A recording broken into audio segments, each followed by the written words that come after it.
families were going to a speech therapist at one end of the city, to an occupational therapist at the other end of the city, and there were no services in school. The second thing that we wanted to do was to make sure that there was a model of parent empowerment. The reason we picked parent empowerment was because we felt that A, there were just too few people to provide services to these children, and B, because we felt that at the end of the day, it's the parents who were most motivated and most equipped to teach their children. The healthcare system or the education system does not pick up the costs or the responsibility for caring for children with any kind of special needs, whether it's dyslexia or attention deficit disorder, or whether we are talking about cerebral palsy or autism. Any of those, the state does not pick up the responsibility for helping them. There have been some state reforms recently, and I can talk about it with anyone who's interested, but suffice it to say they're few and far between. So the idea was that we were going to have parents trained to work with their children. The third piece was really that this had to be a not-for-profit, that the fact that we were willing to provide care to all was something we felt was really important, and irrespective of socioeconomic status or anything else, we wanted to help these kids.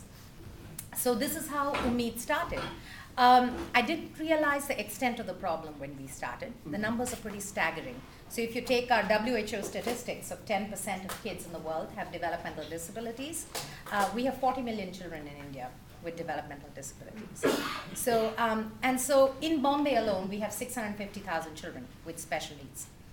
And I'm talking about only children under the age of 15. I'm not even talking about older adolescents. So given those kind of numbers, we started out seeing the kids every year, and the center grew. We expanded somewhat naturally into doing awareness building, raising awareness in schools, training teachers, doing special innovative programs. I was just telling Joost here that we simply were not prepared, or at least I was not prepared by my education here for the kind of issues that I would face there. Very few trained people, very little governmental involvement, and so a lot of the times we were trying out new things. So for example, one of the things we do is we run a parent training program where we literally train parents of children with autism to work with their kids, and it's a 3-month intensive program. And each of these families comes usually from out of town, from out of Bombay. So they don't have access to resources in the cities where they come from. And so we have them go back and we contact people, or the NIDAS, to attract more people with kids with special needs, or autism specifically, who will help them. So, this was sort of what we were doing for the last few years. What has happened over the last 3 years, I would say, is 2 major shifts happened in Umeed. One was that Umeed suddenly grew because we got access to larger amounts of space. We had a big grant which allowed us 4,000 square feet of space, which, if anybody's been to Bombay, will know that's palatial. So, so we were really excited about this, and so we moved to this bigger facilities and suddenly found that being in a bigger space helped us to think bigger. And one of the things we found was that, you know what, right now we're seeing 6,500 child visits every year. And ironically, the number is a multiple of, the total number of kids is a multiple. It's 650,000 kids. So we said, okay, even if we're going to increase this facility 10 times over, we're not going to be able to meet that need. And so our thinking began that we need to create resources in our community. We need to train more people. We need to create resources in the organizations who are willing to work with children and families. We worked with a lot of NGOs. We were already working with a lot of not-for-profits which work with children from underprivileged backgrounds. And these are the kids at highest risk for developmental disabilities. The WHO and the UNICEF have a statement which says, for every child who dies in countries where infant mortality is high, there are hundreds who don't die but don't reach their developmental potential. So the same things that cause a child to die are the things that cause a child to be at risk for a developmental problem.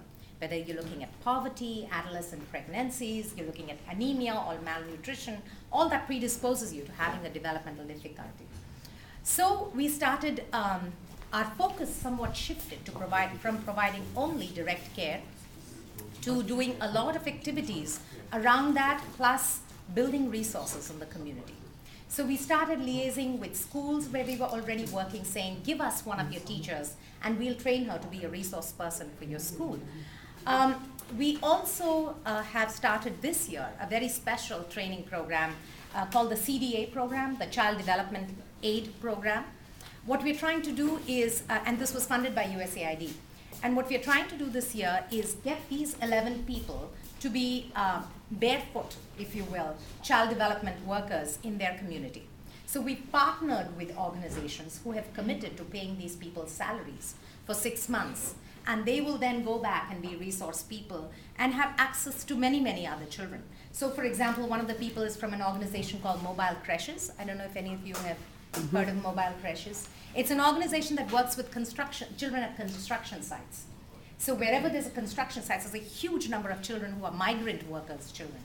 And these children just run around the construction site and they don't go to school. So what Mobile Creches does is they just brings them all in, they talk to the builder, they get them to give them a room, and they bring all those kids in. They watch the little ones so that the older ones can be at school. So the 0 to 3 kids go to a creche, and the 3 years upwards go to a school. So they run these little makeshift schools. And they have a fleet of about 40 teachers who work in these schools.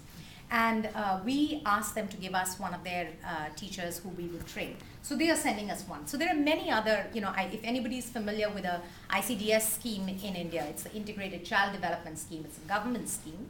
And they actually have little, what they call balwadis, which is little preschools for children between the ages of 3 to 6.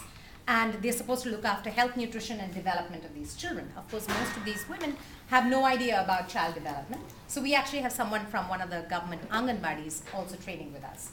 So this is a 6-month training program they will be doing with us, after which we'll be mentoring them for a year out in the field after they go back to their parent organization. So this is one way in which we are looking to increase resources in our city, and perhaps use it as a model that we can spread elsewhere in India to think about increasing services for children with special needs. I'll take a break there and ask if there were any special questions.